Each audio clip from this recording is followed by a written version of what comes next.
Bueno, estamos realizando ahorita nuevamente la transmisión, dado que al parecer hay algunos problemas con la conexión a internet. Es normal por todo el tráfico de datos de esta época que estas cosas sucedan. Hemos aprendido también a convivir con estas dificultades. Creo que cada uno de nosotros tendrá una anécdota que compartir en esta época del teletrabajo, en esta época de las aulas virtuales, de las tareas desde casa. Tendrá algo que compartir, la anécdota, eh, y realmente los recuerdos de todo lo que nos ha sucedido, los que están trabajando desde casa o los que en este momento reciben clases.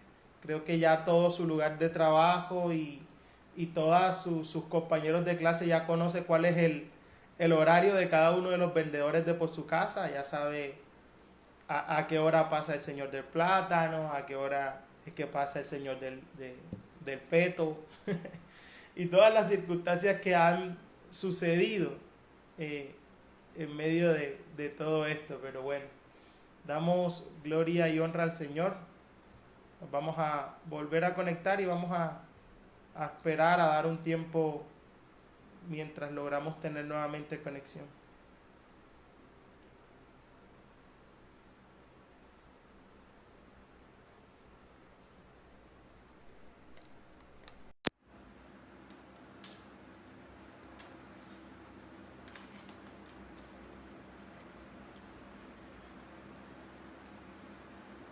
El Señor es bueno y, como les decía, tener esta oportunidad para poder llegar a su palabra una vez más en un tema tan crucial. Si pudiéramos poner un nombre a esta serie, podría ser algo así como orando o adorando en tiempos del coronavirus o en tiempos de pandemia.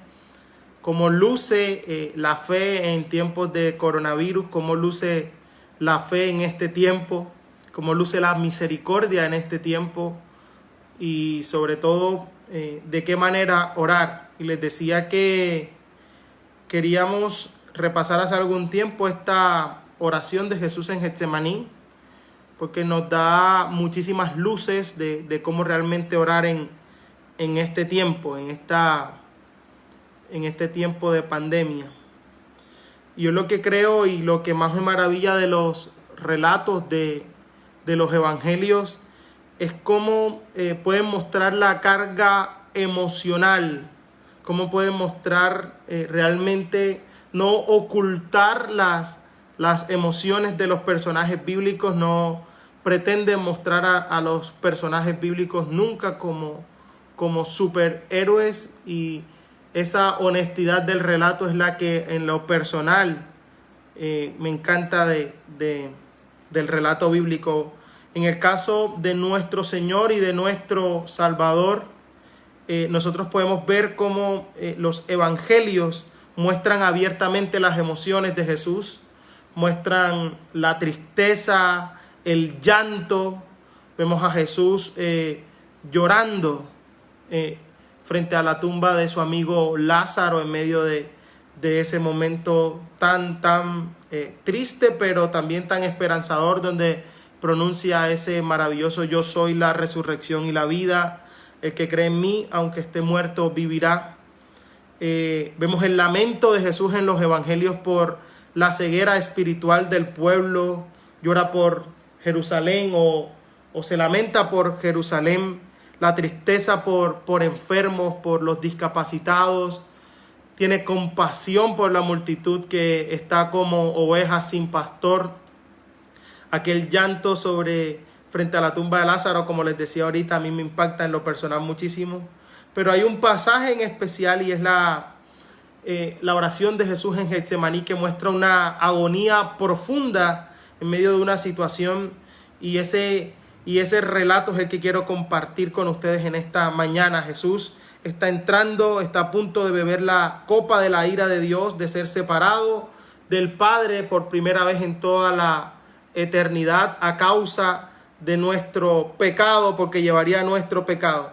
Y fíjense que normalmente en la mayoría de las películas y también en la mayoría de los relatos históricos siempre se busca presentar a los personajes principales como muy fuertes, como a los líderes frente a la muerte desafiantes. Si usted mira una película de pronto como 300 y estas películas de guerras antiguas, el personaje se mantiene así frente a la muerte completamente inmóvil y desafiante. La misma cultura judía los presenta a sus héroes apasionados, sin miedo. Sin embargo, la descripción que los evangelios hacen de Jesús es completamente diferente, muestra sus emociones y quisiera también hoy hablar un poco de por qué se hace de esa manera y qué es lo que realmente está produciendo esas cosas en el corazón de nuestro Salvador en el momento de la oración, y también, como les decía, para poder sacar una enseñanza acerca de cómo orar en estos tiempos. Quiero que se ubique por favor en Marcos capítulo 14, versículos 32 al 42. Es un pasaje conocidísimo, lo hemos visto, normalmente es un pasaje que se repasa en Semana Santa. No sé por qué nos hemos quedado con este tipo de relatos solo para ocasiones especiales, habiendo tanta verdad y tanto para aprender aquí. Marcos capítulo 14, del verso 32 al 42 dice así: Jesús ora en Getsemaní. Vinieron pues a un lugar que se llama Getsemaní y dijo a sus discípulos: sentaos aquí, entre tanto que yo oro. Y tomó consigo a Pedro, a Jacobo y a Juan. Y comenzó a entristecerse y a angustiarse. Y les dijo: mi alma está muy triste hasta la muerte. Quedaos aquí y velad. Yéndose un poco adelante, se postró en tierra y oró que si fuese posible pasase de él aquella hora. Y decía: Abba, Padre, todas las cosas son posibles para ti. Aparta de mí esta copa, mas no lo que yo quiero, sino lo que tú. Vino luego y los halló durmiendo y dijo a Pedro: Simón, ¿duermes? ¿No has podido velar una hora? Velad y orad para que no entréis en tentación. El espíritu a la verdad está dispuesto, pero la carne es débil. Otra vez fue y oró diciendo las mismas palabras. Al volver, otra vez los halló durmiendo, porque los ojos de ellos estaban cargados de sueño y no sabían qué responderle. Vino la tercera vez y les dijo: dormid ya y descansad. Basta, la hora ha venido. He aquí el Hijo del Hombre es entregado en manos de los pecadores. Levantaos, vamos, he aquí se acerca el que me entrega. Esta es la oración, o este es el momento justo antes de la ejecución de Jesús. Ese mismo día va a ser crucificado, y antes de eso Jesús abre el corazón a sus discípulos, abre el corazón a su Padre, y ahora nos abre el corazón a nosotros que estamos leyendo este relato en el Evangelio, en cualquiera de los Evangelios. Pone de manifiesto una lucha y una agonía, y ninguno de los autores bíblicos intenta tapar esa agonía, esa tristeza. Este es un relato cargado o con una carga emocional muy, pero muy grande. Y esa carga emocional la logramos percibir en la aflicción que Jesús está manifestando. Entonces, veamos en primer lugar esa parte, cómo Jesús manifiesta su angustia. En los versículos 32 al 34 vamos a encontrar esto. Vamos a encontrar cómo Jesús manifiesta su aflicción y su angustia. Luego vamos a mirar algo acerca de la oración específica de Jesús en el versículo 35 y 36. Y por último, vamos a ver ahora una aplicación para cada uno de nosotros, una exhortación que le hace a sus discípulos, pero inmediatamente nos va a exhortar y también nos va a mostrar una aplicación para cada uno de nosotros en este tiempo. Entonces encontramos ahí en primer lugar esa angustia, versículo 32 al 34, luego la oración en el versículo 35 y 36, y luego miremos un poquito de aplicaciones y exhortaciones en el versículo 37 al 42.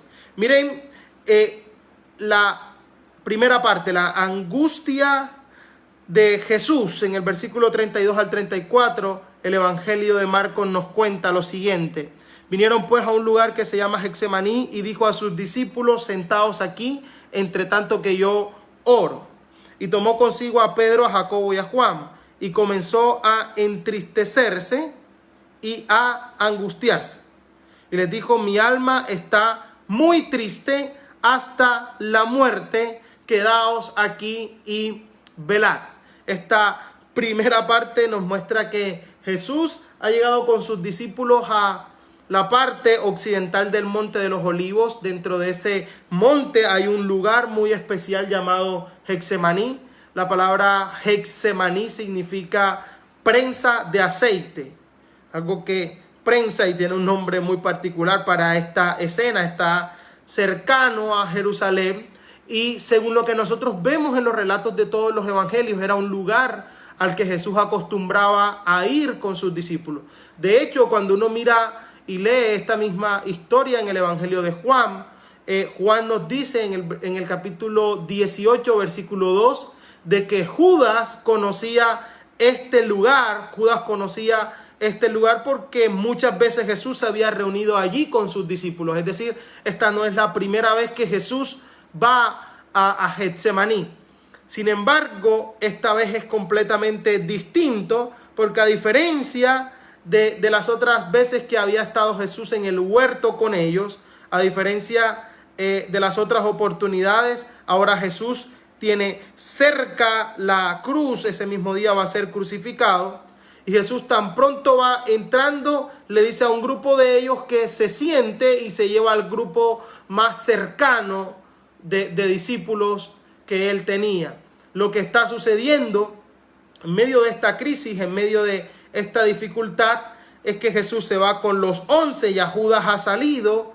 Recordemos allá en el aposento alto, ya Judas se ha ido y Jesús ahora le dice a sus discípulos que lo acompañen. Cuando llegan a la puerta, por como uno reconstruye la historia en todos los evangelios, 8 de ellos se quedan en la puerta y 3, que son los más íntimos, entran con Jesús y Jesús les abre el corazón. Estos 3 que pertenecen al círculo más íntimo de Jesús y que están con Jesús en los momentos más cruciales del ministerio de Jesús y también más espectaculares, incluido la transfiguración, son los que tienen acceso ahora a este momento tan íntimo. Son Pedro, son Juan y son Jacobo.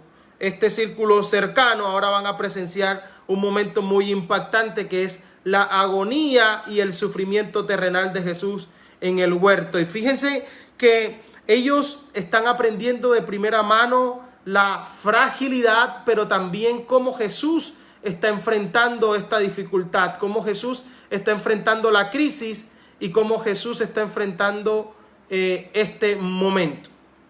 Entonces, ellos serán los encargados de transmitirle después al resto de los discípulos lo que están viviendo con Jesús. Entonces, dice el texto que al anticipar lo que Jesús va a experimentar, lo que vendría pronto, dice que él comenzó a entristecerse y a angustiarse. Y Jesús les dice: mi alma está muy triste hasta la muerte. Quedaos aquí y velad.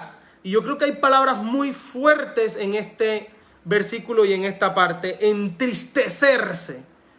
significa preocuparse, asombrarse.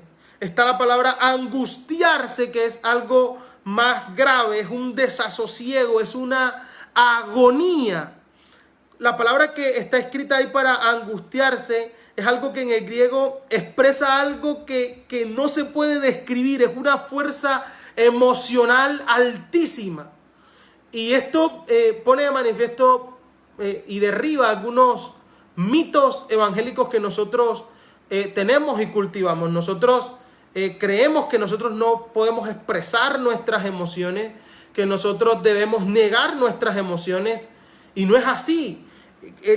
La honestidad de este relato bíblico es que nuestro propio Salvador, es que nuestro propio Señor está abriendo, y en esta primera parte de la angustia, de la agonía, nosotros vemos palabras muy fuertes como tristeza, como angustia, como agonía dentro del corazón, y nos preguntamos cuántas veces nosotros hemos estado en esa misma condición y nos han dicho, no, es que no puede estar triste un corazón que tiene a Cristo. No podemos estar tristes, no podemos estar angustiados, no podemos, y no es así. Esta realidad que nos muestra nuestro propio Salvador indica de que sí hay ese espacio y de que sí es completamente natural en medio de nuestra propia humanidad sentirnos así. Y cada uno de nosotros lo ha experimentado. Cada uno de nosotros ha estado en esa situación. Cada uno de nosotros ha vivido su propia lucha, su propia angustia y nuestras propias crisis.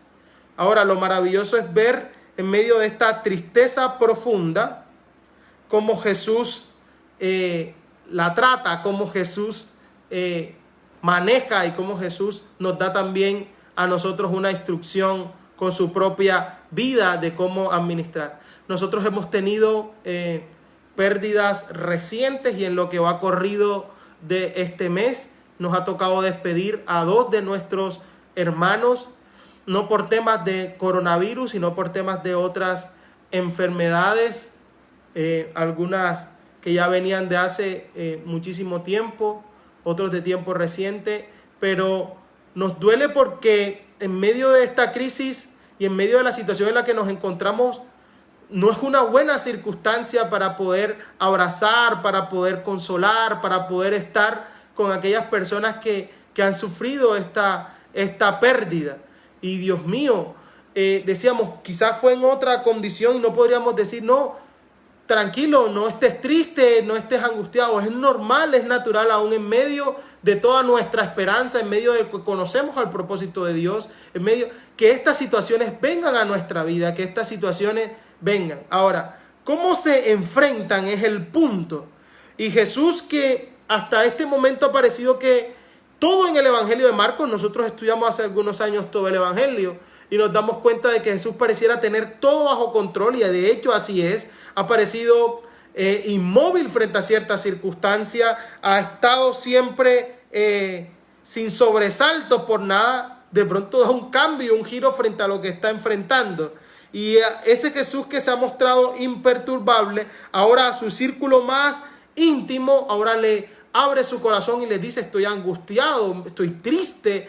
Y qué impactante. Y nosotros sabemos perfectamente, pues nosotros conocemos el relato del Evangelio, cuáles son las razones por las cuales Jesús se siente así.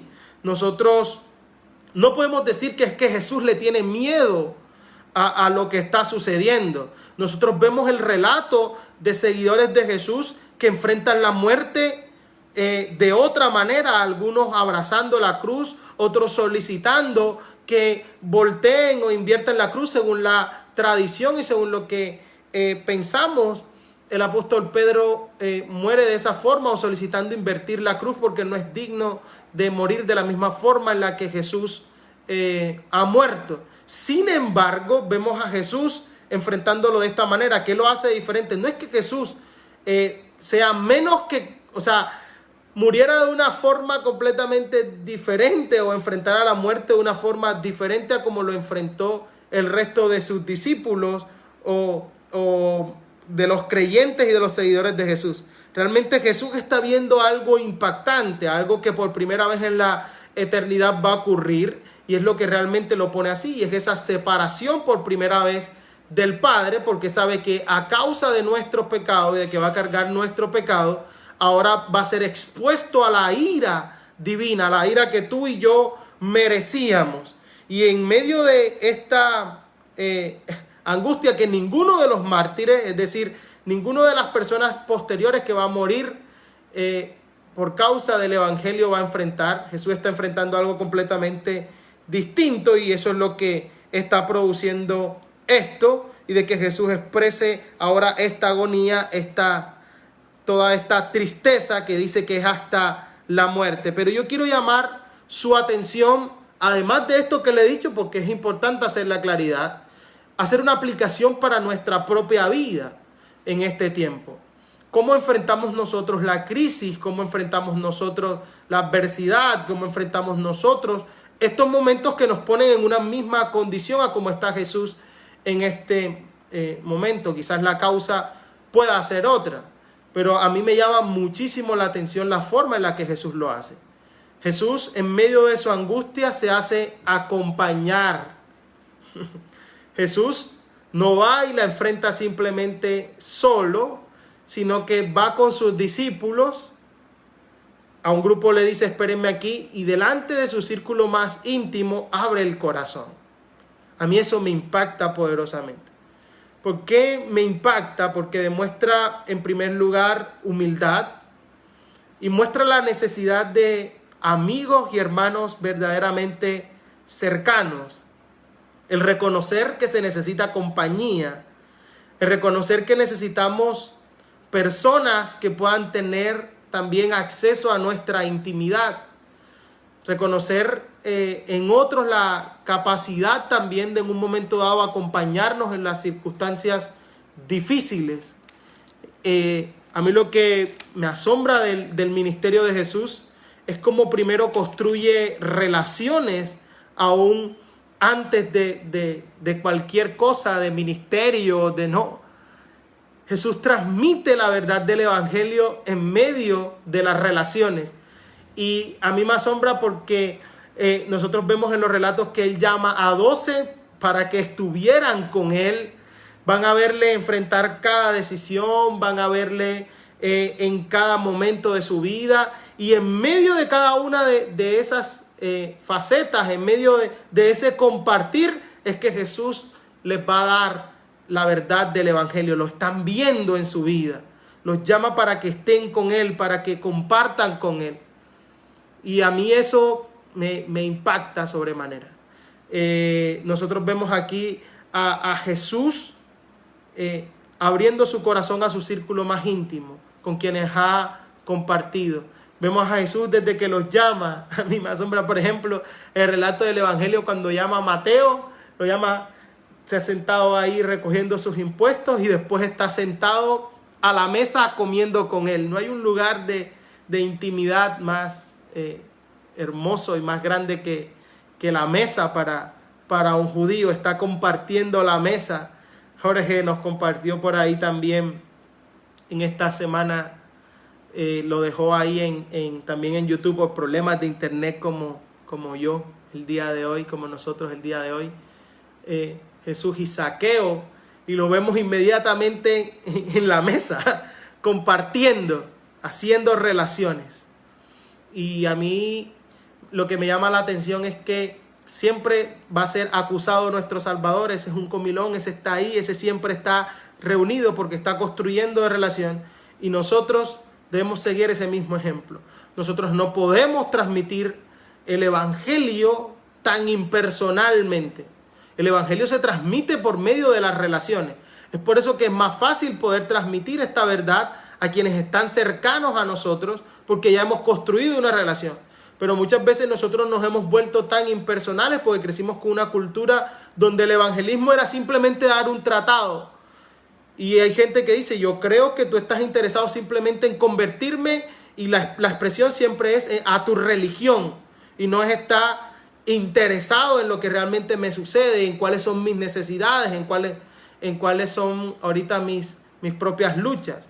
Y lo que vemos aquí es eso, la verdadera manera de poder transmitir, y es que nosotros primero construimos relaciones, y en medio de esas relaciones que construimos podemos transmitir el evangelio, muchas veces sin hablar, muchas veces sin tener que citar versículos, muchas veces sin necesidad. Muchos han podido experimentar la realidad de lo que es el glorioso evangelio en nuestra vida, simplemente en cómo luce hoy la misericordia, en cómo nosotros hemos podido manifestar en medio de poder suplir la necesidad de otro. Dice, este es diferente, este es completamente distinto.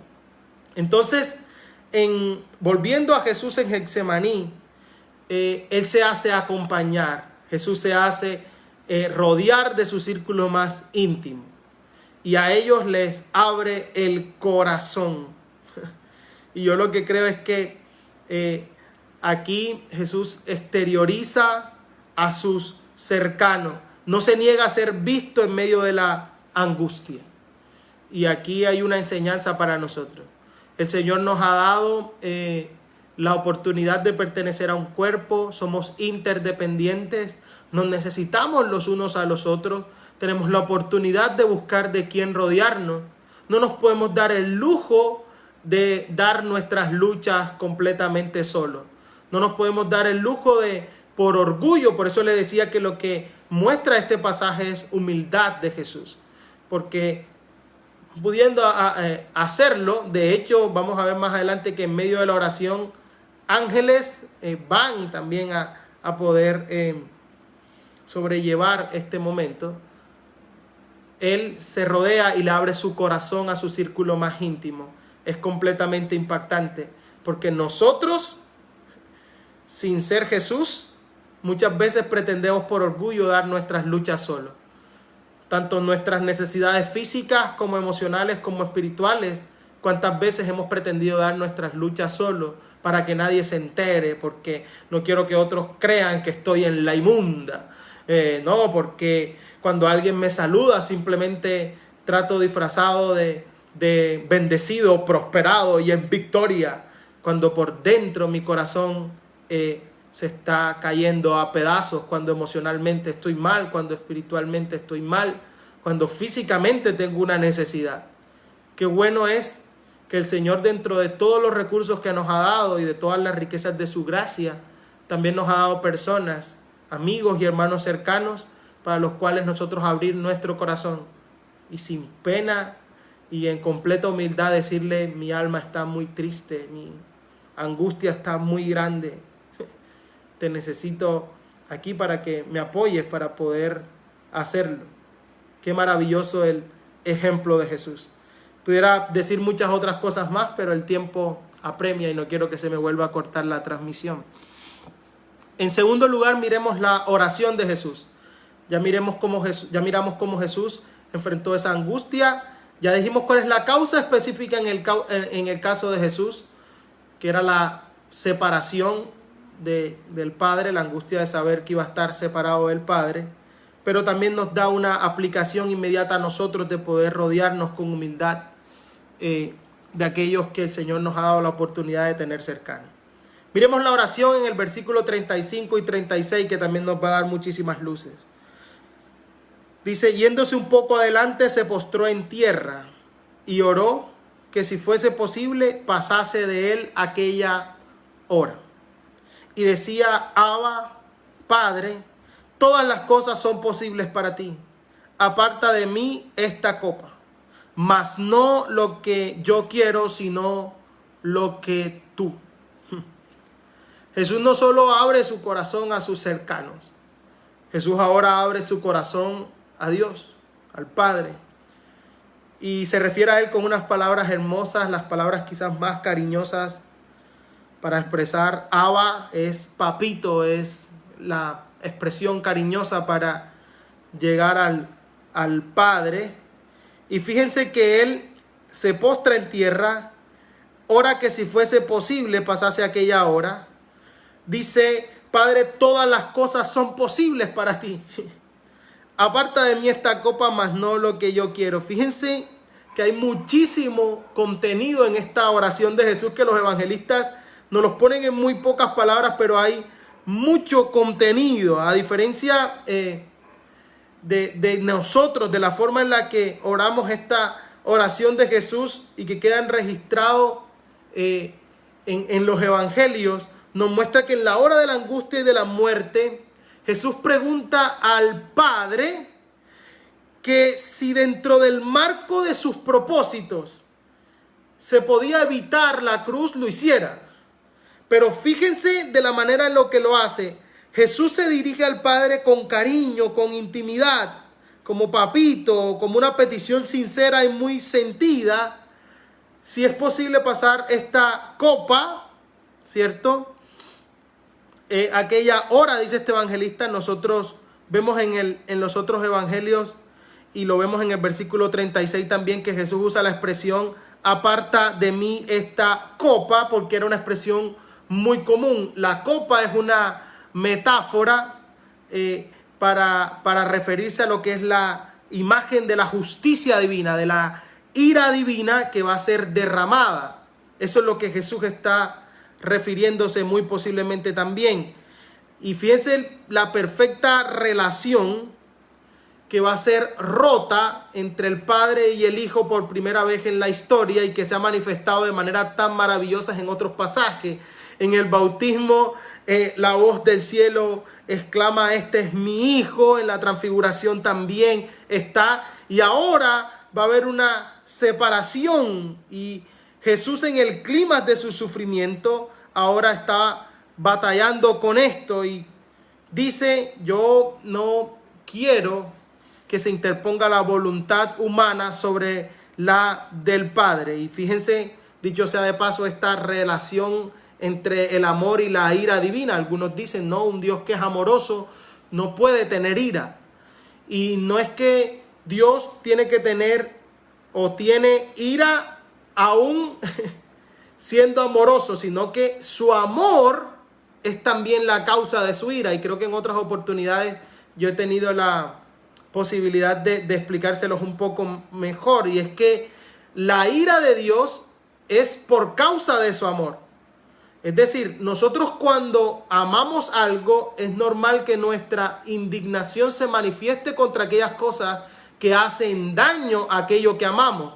Y los ejemplos que yo tradicionalmente he usado y se los he explicado a ustedes es, normalmente las personas que aman los animales, por ejemplo, manifiestan su enojo y su indignación cuando alguien hace algo en contra de los animales. Es decir, esa ira y esa indignación es por causa del amor que se siente por los animales. Lo mismo cuando hablamos del caso de los niños. Los que amamos los niños nos sentimos completamente indignados cuando alguien es capaz de hacer un acto en su contra y dañar la inocencia de un niño. Esa indignación es a causa de nuestro amor. Así que la ira de Dios y su amor son completamente compatibles, y de hecho es por causa de su amor que nuestro Dios puede estar airado. Cuanto más amas, más te enfadas contra aquello que daña a quienes amas, y cuanto mayor es el daño, mayor es la reacción. Y entonces cuando nosotros pensamos en la ira de Dios, tenemos que pensar también en que Él es justo y que Él ha manifestado eso. Pero como les decía, si bien quiero tocarlo para no dejarlo a un lado, mi enfoque en esta mañana es en el modelo de oración de Jesús también. Y es que Jesús reconoce en primer lugar la omnipotencia del Padre. Es decir, Jesús sabe que todas las cosas son posibles para Él. Y así inicia su oración. Padre, todas las cosas son posibles para ti. No hay nada que se salga de tu control. Tu poder es enorme. La omnipotencia del Padre. No hay nada fuera de tu poder, no hay nada fuera de tu soberanía. Tú puedes realizar cualquier cosa. Sin embargo, Jesús también sabe que el Padre no va a actuar en contra de su carácter, de su propósito y de su palabra. Es decir, todo es posible, pero no vas a hacer nada que atente contra tu carácter y tu propósito. Es decir, Jesús no está pidiendo que el Padre se retracte de sus promesas y abandone el plan redentor. Él está consultando si la redención podría lograrse o no a través de otro modo. Wow. esto me pega muy duro, porque hay un reconocimiento de que sí es posible. ¿Y cuánto de esto puede haber en nuestro corazón? Porque nosotros creemos que hay circunstancias que le quedan muy grandes a Dios. Nosotros decimos, no, esto se salió de tu control, o tú no tienes el poder para esto. O bueno, no lo decimos, pero muchas veces lo pensamos, o nuestras actitudes muchas veces reflejan esto. Parece que no estás al cuidado, parece que no te importa esto. Y Jesús está diciendo, sí, yo reconozco que todo es posible para ti, pero dentro de tu plan redentor no hay nada que vayas a hacer que esté fuera de tu carácter, que esté fuera de tu propósito, que esté fuera de tu palabra. Entonces, su súplica en realidad no es una señal de debilidad, sino que su súplica es la respuesta de alguien que conoce el carácter del Padre, conoce cómo actúa y cómo ahora se va a someter por completo a la voluntad. Y fíjense cómo continúa orando. Primero reconoce todo es posible, pero después se somete a la voluntad de Él. Mas no lo que yo quiero, sino lo que tú. Miren este equilibrio. Yo conozco que todo es posible para ti, pero en el total entendimiento de tu carácter, me someto a tu voluntad. Wow. Mas no lo que yo quiero, sino lo que tú. Es decir, este sometimiento, Jesús no solo se está refugiando en la oración, sino que Jesús se está sometiendo a la voluntad. Este tipo de oraciones normalmente son las que reflejan crecimiento y madurez en la vida de una persona. ¿Cómo sabe un creyente que está creciendo y madurando espiritualmente? Cuando en medio de su oración, fíjense que normalmente cuando nosotros somos inmaduros, o cuando éramos inmaduros al comienzo de nuestra vida, y quizás sea también el caso de quienes están comenzando, nuestras oraciones son completamente diferentes. Y normalmente es más fácil adorar y orar cuando Dios nos da. Es decir, en nuestros primeros pasos es muy difícil comprender cuando Dios quita. Wow, quizás esto va a sonar para muchos difícil, y para otros que han creído y a veces escuchan un mensaje del evangelio completamente distorsionado. Pero para nosotros es muy fácil adorar y orar cuando Dios nos está dando. Y ahí sí manifestamos y todo lo profundo. Y normalmente cuando alguien está creciendo y está apenas iniciando, solo adora a Dios cuando Dios le da. Pero cuando alguien es maduro, puede orar y puede adorar aunque le quite. Aunque Dios le quite. Es decir, no solo ora para recibir, sino también para entregar. Por eso yo les decía, a veces esto es un poco conflictivo, porque cuando uno mira, por ejemplo, en Proverbios, la oración de Agur, no es una oración pidiendo Señor, dame solamente, sino es una oración diciendo, si es necesario, con tal de cumplir tu propósito en mi vida, quítame si es necesario. Y eso nos pone en una posición muy, muy, muy difícil, porque nosotros quisiéramos que las cosas se hicieran a nuestra manera. Y Jesús está diciendo, en obediencia me someto a tu voluntad. Y quizás porque nosotros crecimos con, yo les decía ahorita, yo les llamo mitos evangélicos. Y el primer mito evangélico que derrumbamos en el primer punto de la angustia fue que no nos podemos angustiar ni nos podemos entristecer. Eso es falso. Y el segundo mito evangélico que quiero derribar hoy, ¿cierto? En esta segunda parte, es el que tiene que ver con que nos enseñaron, producto de un salmo, deleítate a sí mismo en Jehová, Él concederá las peticiones de tu corazón. Y nos enseñaron que que ese deleitarnos era que en la medida que yo pudiera cantar, voy a la iglesia, me deleito, alzo mis manos, me estoy deleitando aquí, es sabroso que me deleito, entonces ya tengo licencia para pedir cualquier cosa y esto que pida ya será hecho porque me deleité. Y a veces estamos ahí en la iglesia diciendo, Señor, mira, me estoy deleitando, ¿no? Ojo con eso que necesito, que estoy pidiendo. Y el mito evangélico crecía cada vez que en medio de un cumpleaños alguien nos llamaba y nos decía que el Señor conceda todas las peticiones de tu corazón. Y mira bien, yo creo que muchas veces, lo peor que le podríamos desear a alguien es que el Señor cumpla todos los deseos de su corazón. Podría ser un peligro. Gracias a Dios Él no ha concedido todo lo que nuestro corazón ha deseado. Entonces, ¿cómo entendemos estas cosas y cómo en medio de estas crisis realmente poder entender la situación? Bueno, nosotros, antes de pasar a eso, para no dejarles ahí el paréntesis abierto, lo que el texto en realidad en el Salmo 37 quiere decir, en deleitarnos es dejarnos moldear por el Señor. Anak, que es la palabra hebrea que aparece ahí, no es solo para algo que es suave, algo que es deleitoso, sino para algo que también es maleable, es quizás una mejor traducción. Algo que es maleable es algo que cuando alguien le pone las manos encima o cualquier proceso se le puede dar forma. Entonces lo que el texto está diciendo es que nos sometamos por completo, nos dejemos moldear por Dios y en la medida que Dios nos va moldeando, nosotros vamos alineando nuestra voluntad a la voluntad de Él y en la medida que nuestra voluntad y la voluntad de Dios se van alineando, obviamente lo que está en nuestro corazón va a estar alineado con su voluntad y va a ser respondido. Sencillo, o decían amigos, sabiendo cualquiera, bueno, eso es lo que el texto quiere decir. Cierro paréntesis para decir lo siguiente. Nuestras circunstancias y nuestros deseos son completamente diferentes.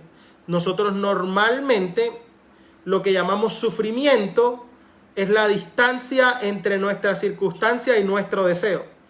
Es decir, en la medida que nuestras circunstancias y nuestros deseos se van alejando, sufrimos porque queríamos una cosa, pero la circunstancia es otra. Quisieras, en este momento tu deseo sería otra cosa completa a nuestra circunstancia.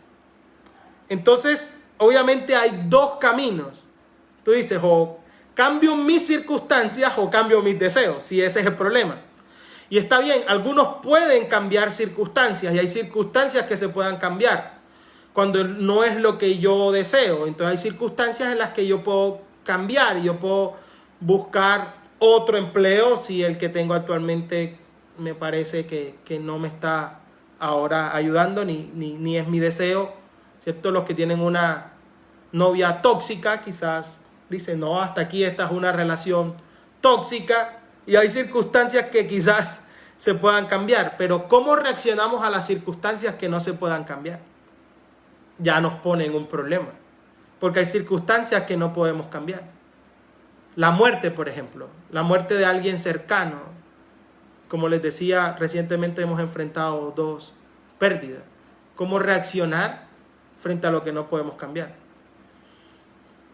La otra opción es cambiar nuestros deseos. Bueno, nos controlamos, nos calmamos.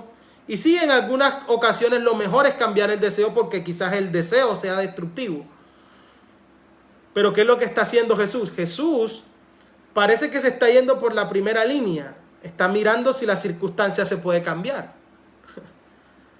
Pero está sometiendo su deseo a la voluntad, aunque la circunstancia no se pueda cambiar. ¿Me hago entender? Aquí está el modelo de oración y la propuesta de Jesús en Getsemaní. Someter nuestro deseo y someter nuestras circunstancias a aquel que perfectamente puede obrar, aquel que perfectamente puede hacer cada una de las cosas. Es decir, Jesús no está cambiando ni torciendo las circunstancias por sus propios medios. Voy a torcer esto. Él obedece. Porque al final, por amor se obedece. Al final, podemos obedecer por amor. Es decir, Jesús renuncia a dirigir las circunstancias y coge su deseo y lo somete. ¿Y sabe por qué esto es importante entenderlo, mis amados hermanos? Esto es importante entenderlo porque a veces nosotros, ya está bien, no podemos cambiar la circunstancia, pero nosotros no reaccionamos así. Nosotros reaccionamos y actuamos de tal forma que decimos, bueno, Señor, yo creo que te estás equivocando.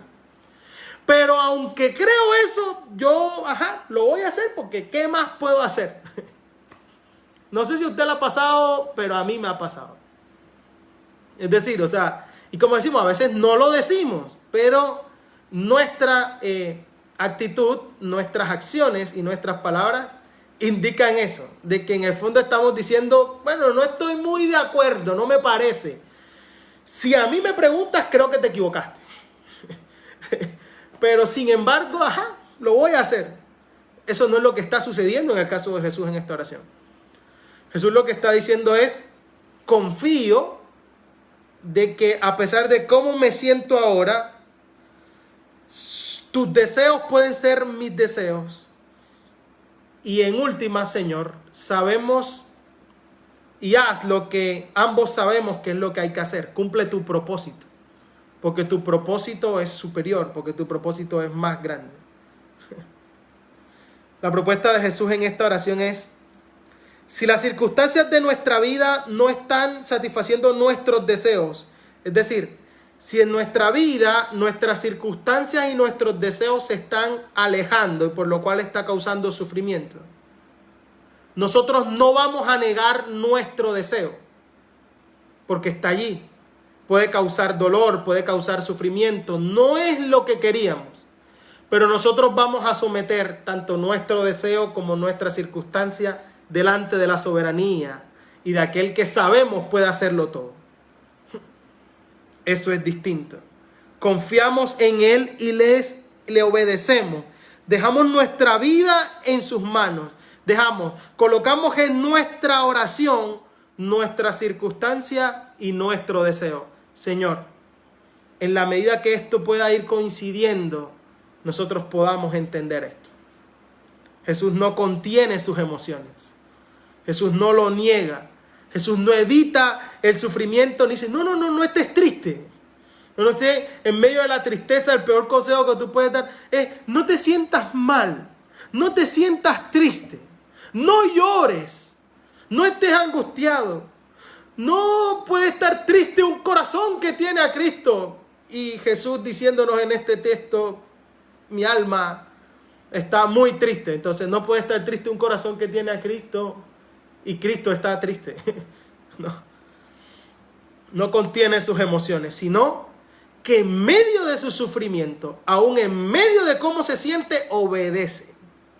Entonces yo no quiero decir en esta mañana a todo el que me está escuchando, no estés triste, no sufras, para de sufrir, no. Sino que aunque estés sufriendo y aun en medio de la angustia que puedas estar viviendo, obedece. Por amor al Padre y por amor a lo que Él nos ha dado en medio del sacrificio tan hermoso de Jesús, al manifestar su amor por nosotros, obedecemos por amor. Señor, aún en medio del dolor, aún en medio de la circunstancia adversa, puedo obedecer. No refunfuñando, sino entendiendo de que tú, que puedes hacer todas las cosas, si lo permites de esta manera, es porque vas a cumplir tu propósito. Entonces sometemos nuestra circunstancia y sometemos nuestro deseo. Y fíjense, si entonces nuestro dolor y nuestro sufrimiento proviene de la distancia que hay entre la circunstancia y nuestro deseo, de que están alejados y nuestra circunstancia va por un lado y nuestro deseo para otro, qué bueno es hacerlos coincidir en un punto y llevarlos a los dos delante de la soberanía y del poder de Dios. Hoy presento mi circunstancia y presento mi deseo, y estas dos cosas las hago ahora coincidir en la presencia del Señor y en nuestra oración, y en la medida que ahora coinciden, ahora el sufrimiento, el dolor, la angustia que siento va a comenzar a disminuir. Es por eso, y también lo vamos a estudiar obviamente aquí, si esto es una serie de orando en tiempo del coronavirus, ya le pusimos nombre, seguramente vamos a estudiar también ese texto en Filipenses. Por nada estéis afanados, nuestro corazón no puede estar cargado, sino que sean conocidas nuestras peticiones delante de Dios. Porque en ese momento que nosotros hacemos coincidir nuestra oración, nuestra circunstancia y nuestro deseo, ahora la paz de Dios que sobrepasa todo entendimiento viene a gobernar y a guardar nuestro corazón. Entonces, no quiero pedirte en medio de esto que niegues las circunstancias ni que niegues los deseos. Eso no lo hace la fe. Muchos comenzaron este año diciendo, no, este es el mejor año de toda la década, este es el mejor año de todo, esto es el mejor, este es el mejor. Lo declaro, lo decreto, lo piso, lo escribo, lo firmo y lo... ¿Qué vamos a decir ahora? Que la circunstancia y el deseo no coinciden.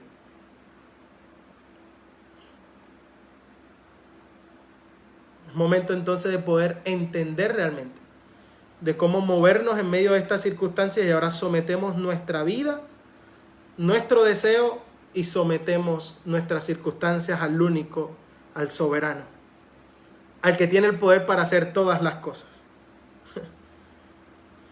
Y por último y no menos importante, antes de concluir, porque ya se me pasó el tiempo, me emocioné un poco,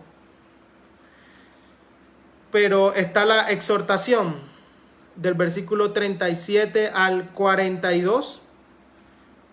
Va Jesús, regresa y aquellos que había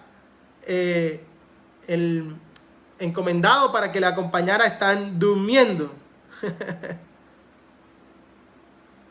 3 ocasiones y parece que hay uno a quien se le dirige la exhortación. Dice el verso 37, vino luego y los halló durmiendo y le dijo a Pedro, Simón, no le dice Pedro, le dice Simón, su antiguo nombre.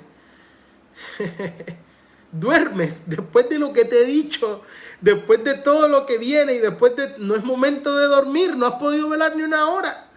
Y ahí está la exhortación, velad y orad para que no entréis en tentación. Y la razón es que el espíritu a la verdad está dispuesto, pero la carne es débil. Va, ora las mismas palabras, vuelve y los halla durmiendo. Va la tercera vez y le dice cuando regresa por la tercera vez, ¿sabes qué? Bueno, ya descansen porque la hora ha venido. El único evangelista que intenta defender a los apóstoles por dormirse es Lucas. Y Lucas en el capítulo 22, versículo 45, dice que ellos duermen a causa de la tristeza. Es decir, se sienten tan tristes que están dormidos. Yo sé que muchas veces a los que han experimentado eso, la mejor opción es quedar dormido. Hay gente que dice, prefiero no levantar para no enfrentar la realidad. Hay gente que dice, mejor me duermo y quisiera dormir 12, 14 horas. Otros duermen 14 horas por otras razones, la anemia incluso y el ocio, pero Lucas intenta defenderlos y dice que están durmiendo a causa de la tristeza. Pero lo que Jesús dice es que a pesar del agotamiento, del dolor, la tristeza no es excusa para en momentos tan cruciales mantenernos alerta. Es decir, lo que Jesús quiere decir es, y la exhortación él les había dicho, quedad aquí, velad, ¿cierto? Es estar alerta. Velad significa mantenerse alerta tanto espiritualmente como físicamente. Es estar ante todo lo que está sucediendo, ante la circunstancia, estar pila. Sería la versión costeña, la Biblia costeña de hoy diría, está pilas. Velad, mantenerse alerta. Y Pedro lo entiende después. Esta exhortación directa a Pedro, duermes, va a ser entendida a tal punto de que el apóstol Pedro en su primera carta va a decir, sed sobrio y velad, porque vuestro adversario el diablo como león rugiente anda alrededor buscando a quien devorar. O sea, me toca estar pila. Y obviamente la exhortación es a velad y orar. Y la razón es que el espíritu está dispuesto, pero nuestra carne nos puede jugar una mala pasada. Es decir, en el momento en que más lo necesitaba, ahora cuando llegue la gente va a llegar Judas con 600 hombres más o menos Y lo que va a pasar es que los discípulos, en el momento donde mejor deberían estar preparados, se dispersan y no lo están porque cuando debían velar y orar no lo hicieron. Entonces, ahora Jesús les está dando esta exhortación y de paso nos las está dando a nosotros. Estos momentos se enfrentan estando alerta y se enfrentan con oración. Quizás la razón por la cual mucha gente no ha podido responder adecuadamente a este tiempo y vivimos las cosas que estamos viviendo y vemos aún la reacción en medio de gente que dice ser cristiana y de congregaciones que dicen ser cristianas, es porque cuando la crisis expone lo mejor o lo peor de nosotros y ahora estamos siendo expuestos a esta realidad. Entonces esa exhortación es también para cada uno de nosotros. Entonces, mis amados hermanos, más que recordar que es un pasaje crucial de nuestra fe, lo que he querido en esta mañana es sacar algunas aplicaciones para realmente nuestra vida.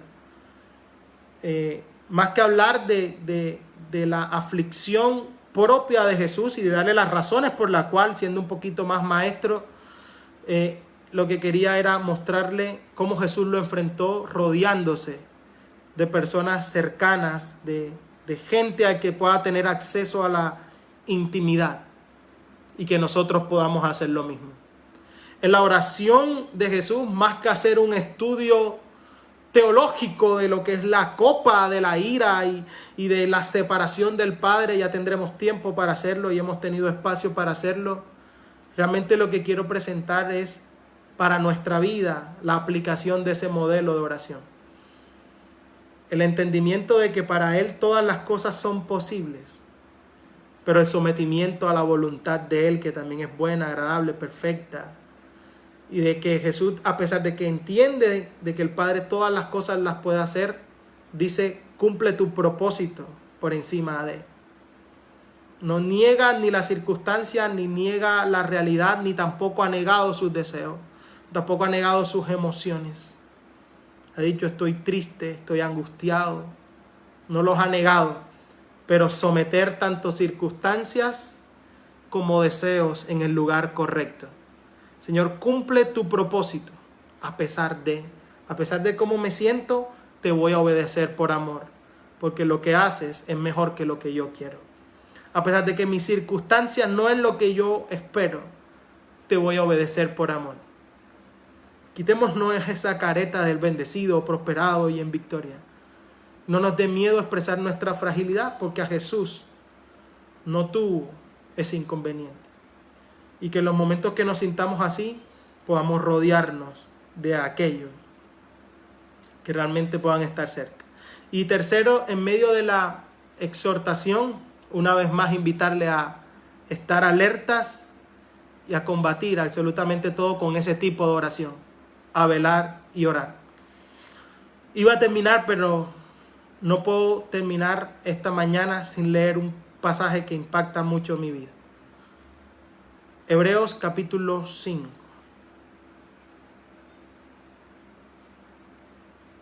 Versículo 7. Dice así: y Cristo, en los días de su carne, ofreciendo ruegos y súplicas con gran clamor y lágrimas al que le podía librar de la muerte, fue oído a causa de su temor reverente. Lo voy a leer otra vez, perdónenme por favor. Y Cristo, en los días de su carne, ofreciendo ruegos y súplicas con gran clamor y lágrimas al que le podía librar de la muerte, fue oído a causa de su temor reverente. ¿Podía el Padre librar a Jesús de la muerte? Dice el texto, sí. Sí podía hacerlo. ¿Libró el Padre a Jesús de la muerte? No, porque había un propósito redentor aún en medio del sufrimiento y de esta circunstancia que para muchos no sería la mejor. nosotros hubiésemos buscado otro medio de redención y otra manera, un atajo. Pero Dios, en su infinita sabiduría, en su misericordia, en su gracia, en su omnipotencia, sabía que este era el plan redentor y no lo libró de la muerte. Ahora bien, el hecho de que el Padre no haya librado a Jesús de la muerte significa de que no oyó su ruego, sus súplicas, no vio sus lágrimas. No. Dice el texto de que fue oído a causa de su temor reverente. Es decir, nuestro Padre Celestial siempre nos oye, siempre nos escucha, está cercano, pero siempre cumplirá su propósito. Por eso, siempre la mejor oración será: Señor, que no se haga lo que yo quiero, sino lo que tú. ¿Cómo orar en medio del tiempo del coronavirus? De la misma manera. Quisiéramos que nuestras circunstancias fueran otras. Quisiéramos, y nuestro deseo es otro, pero que no se haga lo que yo quiero, sino lo que tú. A mis hermanos de pérdidas recientes, la familia de nuestra hermana Led y a la familia de nuestra hermana Yusneidi, lo mismo. Se ora de esta manera. El Señor sí escuchó nuestras oraciones. El Señor sí escuchó nuestros ruegos. El Señor sí escuchó y vio nuestras lágrimas. Él cumplió su propósito. Y hoy lo obedecemos porque nos sometemos a su perfecta voluntad. Nos sometemos por amor. No lo hacemos a regañadientes. No le reprochamos ni le decimos. Porque hemos llegado a un nivel de madurez en que le decimos: Señor, te adoro. Clamo a ti y dependo de ti, aunque me quites. Padre, yo te doy gracias por cada una de las personas que hoy nos has permitido estar en esta transmisión y por cada una de las personas que verá quizás este video y que tú usarás también para transmitirnos que estaba en tu corazón. Hoy queremos ver la oración de Jesús en Getsemaní de una manera completamente distinta y derrumbar en nuestra mente tantas cosas que nos han pretendido vender, tanto positivismo que nos pretendieron vender a comienzo de este año sin saber cuáles iban a ser las circunstancias. Pero nuestra fe es responsable y no niega la realidad. Enfrentamos momentos difíciles. Señor, tú conoces nuestro deseo. Tú conoces que quisiéramos que las circunstancias fueran de otra manera. Pero venimos a cumplir lo que dice tu palabra. A someternos a ti. Venimos a deleitarnos a ti. Para que tú pongas tus manos sobre cada uno de nosotros y nos moldees a ser maleables en tus manos, para que ahora nuestro deseo pueda ser alineado a tu voluntad, y en la medida en que nuestra voluntad pueda ser alineada a la tuya, obviamente todas nuestras peticiones van a ser contestadas, Señor. No queremos orar para gastar en nuestros propios deseos, en nuestros propios caprichos, porque ahí dice la Biblia que pedimos y no recibimos porque pedimos mal, porque pedimos para malgastar en caprichos y deleite de nuestro corazón. Es por eso que venimos a someter nuestra voluntad a ti, para que tú nos moldees y para decirte, Señor, que no se haga lo que nosotros queremos, sino lo que tú quieres. Que no se haga nuestra voluntad, sino la tuya. Señor, entendemos que tienes todo el poder para cambiar esta circunstancia, Señor. Entendemos que tienes todo el poder para que el coronavirus se vaya. Pero si no se ha ido, Señor, es porque estás cumpliendo un propósito. Es porque algo todavía hay por hacer, Señor. Y hoy queremos someter nuestra vida y orar de esa manera. Porque tenemos la confianza de que nos oyes. Escucha nuestra oración, nuestra súplica, pero que tu propósito prevalece y lo cumples, aun en medio del sufrimiento. Que el Señor les bendiga y les guarde, mis amados hermanos. Que el Señor haga resplandecer siempre su rostro sobre cada uno de ustedes y que Él ponga en ustedes paz, toda gloria y toda honra para Él. En el nombre de Jesús. Amén y amén. Recuerden que las clases de escuela dominical están ahí en la página. A los que quieren saludar a la familia, aquí está la familia. A quienes quieren ver al Doki también, que nos han dicho aún desde Londres, que hay familia viéndonos en Londres también que quieren ver al Doki. Ahí está el Doki. Y nos han dicho también que algunos de nuestros niños esperan la transmisión para ver al Doki. Ahí está el Doki. Y aquí está Elia Fernanda. Les amamos muchísimo y recuerden siempre que el que está en Cristo tiene nueva vida. Dios les bendiga, mis amados.